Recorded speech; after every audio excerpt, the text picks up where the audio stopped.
नमस्कार. शिक्षण हा शब्द ऐकला की डोळ्यासमोर काय येतं? परीक्षा, मार्क आणि रिपोर्ट कार्ड, बरोबर ना?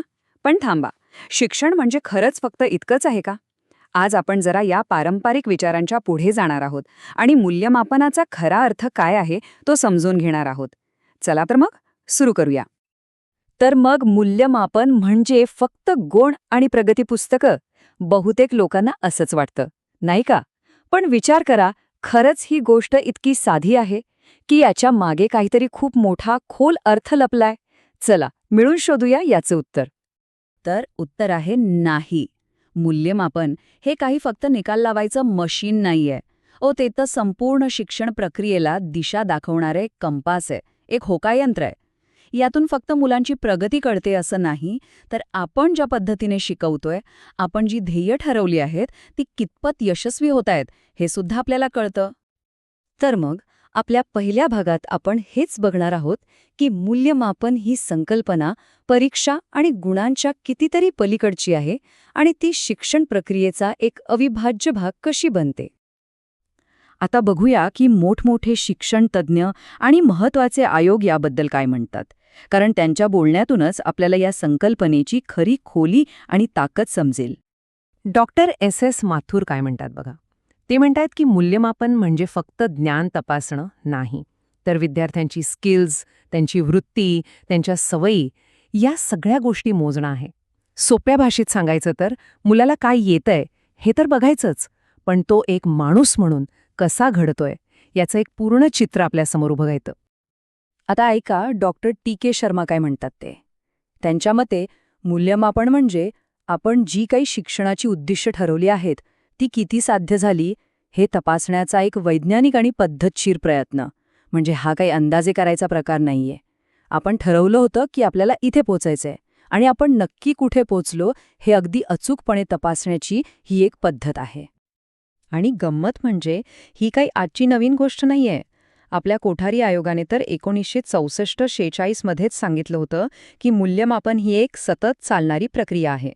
याचा अर्थ काय की ही फक्त वर्षाच्या शेवटी होणारी फायनल परीक्षा नाही, तर शिकण्याच्या प्रत्येक टप्प्यावर होणारी एक कंटिन्युअस तपासणी आहे. एवढंच नाही तर NCERT सुद्धा याच विचाराला दुजोरा देतं. पुन्हा एकदा तेच दोन शब्द महत्त्वाचे ठरतात: सतत चालणारी प्रक्रिया आणि उद्दिष्टे. आता या सगळ्या व्याख्या ऐकल्यावर एक गोष्ट तर अगदी स्पष्ट होते की मूल्यमापन ही काही किरकोळ गोष्ट नाही, तर एक खूप मोठी आणि खोलवर विचार करून करायची प्रक्रिया आहे. बरं, मग प्रश्न पडतो की ही प्रक्रिया नक्कीच चालते कशी? इतकी मोठी आणि सखोल असेल तर समजून कशी घ्यायची? घाबरू नका, सोपं आहे. आपण आता तिचे 3 मुख्य स्तंभ बघूया.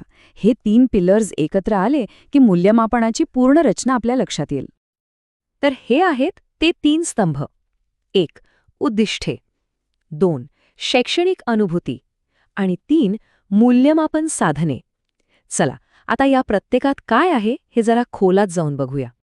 पहिला आणि सगळ्यात महत्त्वाचा स्तंभ म्हणजे उद्दिष्टे. म्हणजे काय? तर आपण विद्यार्थ्यांना काय शिकवणार आहोत, त्यांच्यात कोणते बदल घडवायचे आहेत, हेच तर आपलं अंतिम ध्येय आहे. आता विचार करा, जर ध्येयच स्पष्ट नसेल तर आपण काय तपासणार आणि कसं तपासणार? म्हणूनच उद्दिष्टे हा मूल्यमापनाचा एकदम पक्का पाया आहे.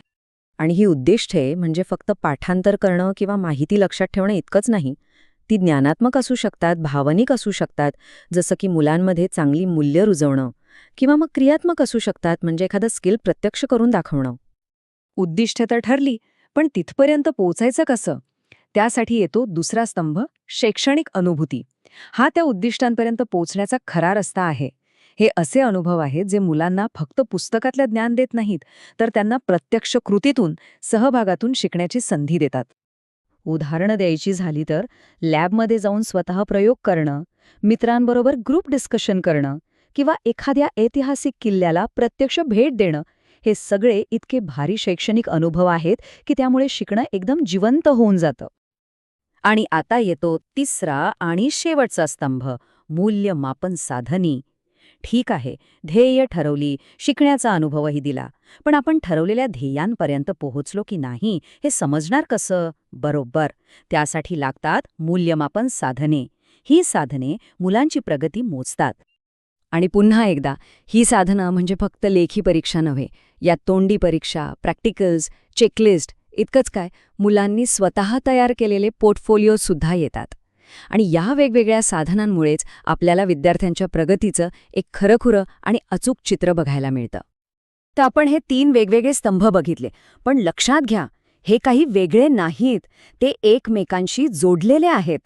आता आपण हेच बघणार आहोत की हे 3ही स्तंभ एकत्र येऊन एका चक्राप्रमाणे, एका सायकलप्रमाणे कसे काम करतात आणि शिक्षण प्रक्रियेला एक नवी गती कशी देतात. हे चक्र एकदम सोपं आहे.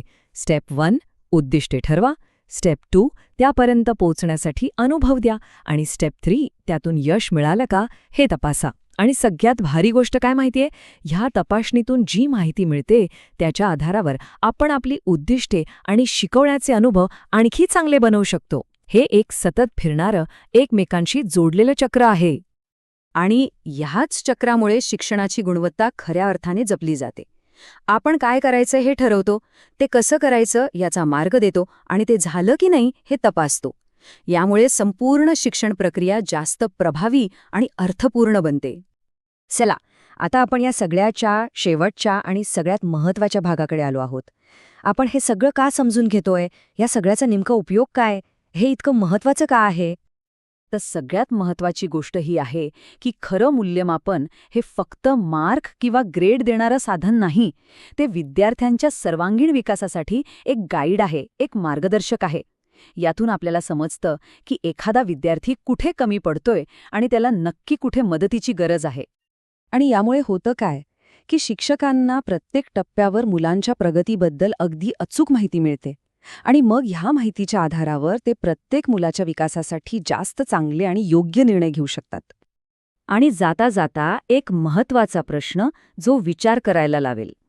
आपण मूल्यमापनाचा हा इतका खोल आणि खरा अर्थ तर समजून घेतला, पण विचार करा, आज आपल्या शाळा कॉलेजांमध्ये खरंच या अर्थाने मूल्यमापन होत आहे का? यावर विचार नक्की करा.